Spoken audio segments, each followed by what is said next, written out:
9 ஆண்டுகளா நிராகரிக்கப்பட்டிருந்தீங்க. யாரு? அதிமுக உங்களை ஓபிஎஸ் அவர்களையும் உங்களையும் எப்படி இருந்துச்சு அந்த தருணம்? இப்ப எப்படி இருக்கு? அதெல்லாம் முடிஞ்சு போன கதை. புதுசா ஆரம்பிச்சிருக்கோம். புதுசா திமுக ஜெயிக்க முடியும் நம்புறீங்களா? ஏடிஎம்கேங்கிறது அதிமுக தேனிங்கிறது ஏடிஎம்கேனுடைய கோட்டைன்னு இருக்கும்போது அங்க ஜெயிக்க முடியும்னு பாக்குறீங்களா? கிட்டத்தட்ட கோட்டையெல்லாம் வந்து நாங்க இருக்கிற வரைக்கும் தான் ஓகே.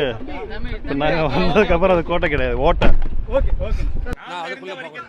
தேனி மாவட்டத்துல வந்து அதிமுகவோட கோட்டை இப்போது ஓட்டைன்னு சொல்றாரு ரவீந்திரநாத். அந்த ஓட்டை இவர் துணை முதலமைச்சராக இருந்தார். யாரு? தேனி மாவட்டத்தில் ஓட்டை ஊந்ததுன்னு சொல்றாரு.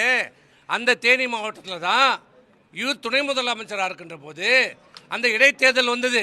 ஆண்டிப்பட்டியில் அம்மா நின்று வெற்றி பெற்ற, புரட்சி தலைவர் நின்று வெற்றி பெற்ற ஆண்டிப்பட்டி இவர் குடியிருக்கிற ஊர் பெரியகுளம் தொகுதியில் இடைத்தேர்தலில் தோல்வி அடைந்தது. ஓட்டை ஊந்தது.